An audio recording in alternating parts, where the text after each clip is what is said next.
In 1873, Hansen, a Norwegian doctor, pursued the invisible truth about what was then described as an aristocratic disease and unsuitable for idle minds, since it stubbornly concealed its secrets and resisted the inquiring gaze of science. Hansen inquired the natural origin of an ancient disease, historically classified within the Judeo-Christian ambivalence that represented leprosy either as the consequence of divine punishment or as an opportunity for the redemption of those who were compassionate towards people with leprosy. Hansen broke with centuries of controversy between different explanatory models for leprosy. After all, leprosy was not caused by a divine agency, nor by a promiscuous sexuality, but by a mycobacterium that Hansen named lepre. Hansen inaugurated the modern history of leprosy, and leprosy was thus medicalized. Medicalization processes mean that problems previously classified and managed as moral, religious, or criminal are redefined as a disorder and addressed by biomedical technologies. Leprosy was no longer the subject of morality, but of modern science. And although this was a giant step for humanity, the medicalization of leprosy was not complete. To some degree, the biomedical explanatory model about leprosy absorbed non-scientific views about the disease. Let me give you the context. Science is never neutral or context-independent, as it claims. In the years immediately after Hansen's discovery, the disease caused by the now known Mycobacterium leprae was described in Europe as the most painful disease that had ever reached humanity, looming in European nations as an imperial danger coming from the territories under colonial domination. The mission of modern medicine was to get the civilized world rid of such scourge, and thus persons with leprosy were seen as individuals who carried in their bodies a disease that had no place in modern nations. This fear of leprosy by the Western world, which some even called leprophobia, explains both the political and transnational nature of the first international conference on leprosy. It is important to mention that since the beginning of the modern history of leprosy, leprosy was addressed as a transnational matter, as the recommendations sent to the newly created League of Nations in 1924 urging it to take leadership in prohibiting persons affected by leprosy from entering European countries shows. At the conference, two main ideas were endorsed: the theory of contagion and the need for a prophylaxis that segregated the sick from the healthy. The sick individual was seen as the vector of a terrible disease, and all the power and violence of the state fell upon those who had done nothing but being infected with the bacillus. Thousands of leprosaria were established throughout the world after the late 19th century. Segregation denied the civil and political rights of persons affected by leprosy, who were separated from their families and communities, often at a very early age.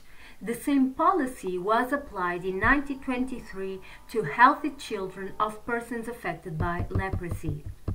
Make no mistake, there was never any scientific evidence to support the prophylactic segregation of persons affected by leprosy. Since the bacillus could not be cultivated, there was no evidence whatsoever on how the disease was transmitted.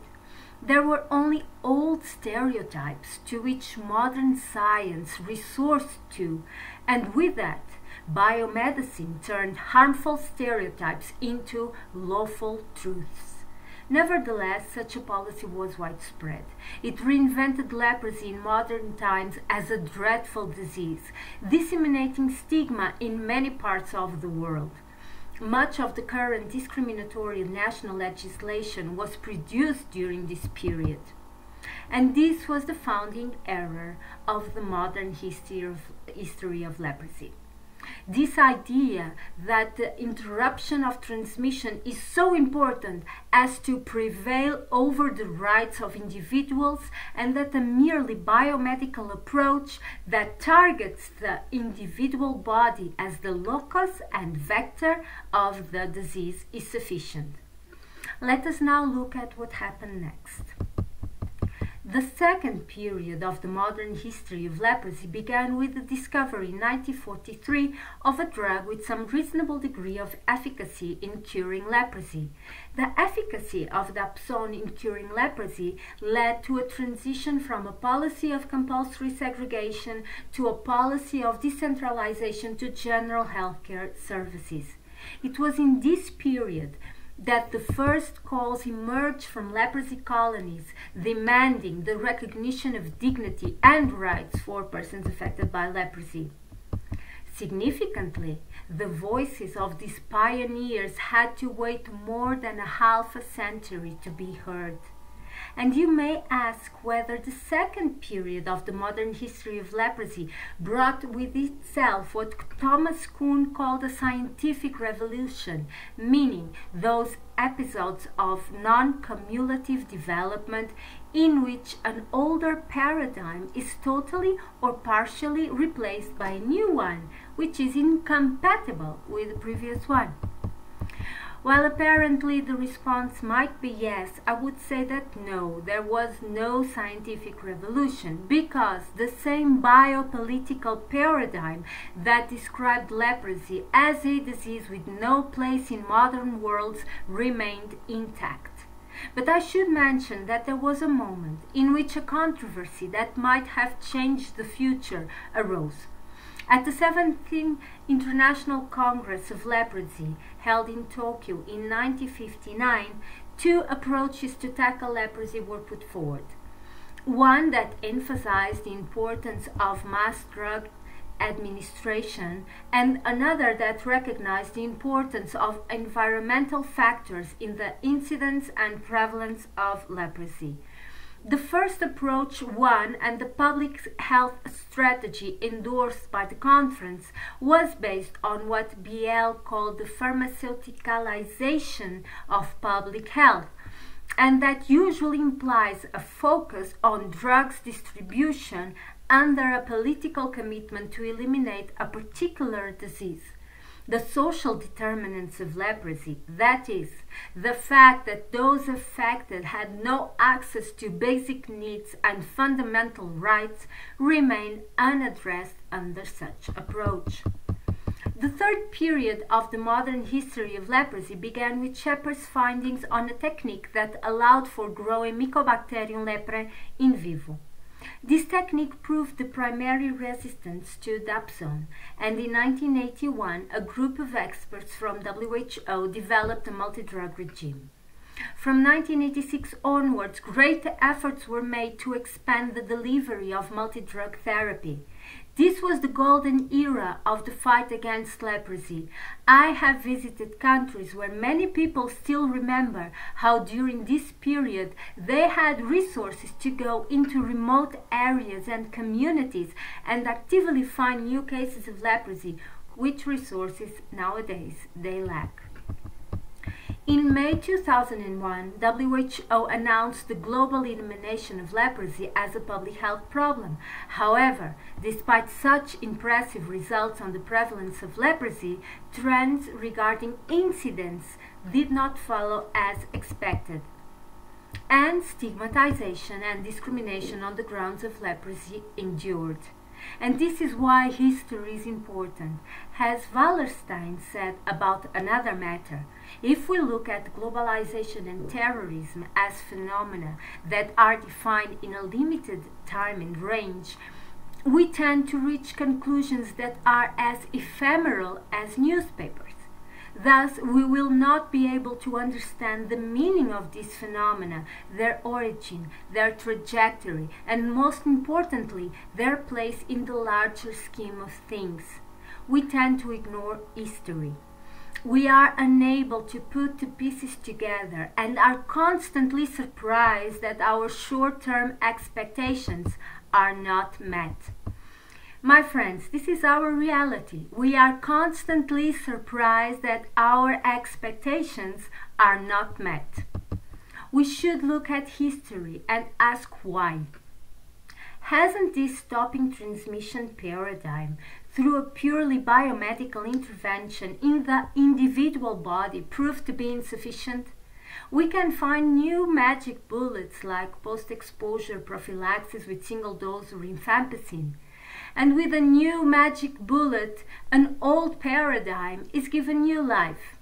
Despite the fact that no magic bullet can address the underlying social determinants of leprosy, such as lack of access to decent housing, clean water, among others. But what worries me the most is that such a paradigm was never built by those who experience leprosy in their bodies and lives. On the contrary, those who are affected by leprosy speak about dignity, healing and not just curing, post-cure and comprehensive care, rehabilitation, access to fundamental rights, including the right to have a voice and choice.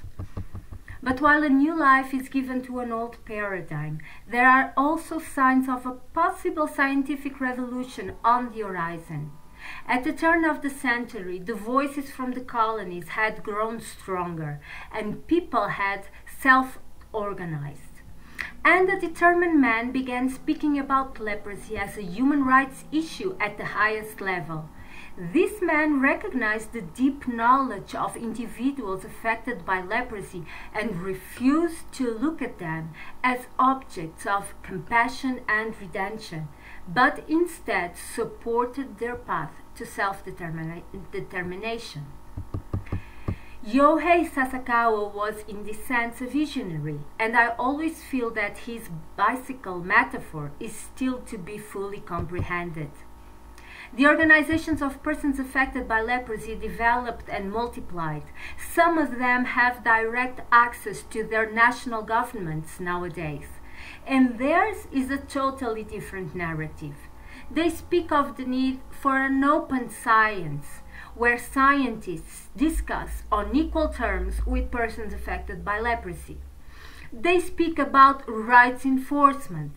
They speak about reparation. They speak about formal and material equality. They speak about people and not about a disease.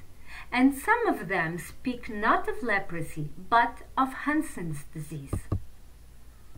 My friends, we are faced with a key choice that will define our place in history. Either we continue with a merely pharmaceuticalized approach and keep resourcing to magic bullets that for 115 years have not been able to ensure neither well-being nor dignity, or we change the narrative and the interventions by putting people at the center with a rights-based approach to Hansen's disease. Together with the use of biomedicine's technologies, we would pursue material equality and access to opportunities for persons affected by Hansen's disease on an equal basis with others.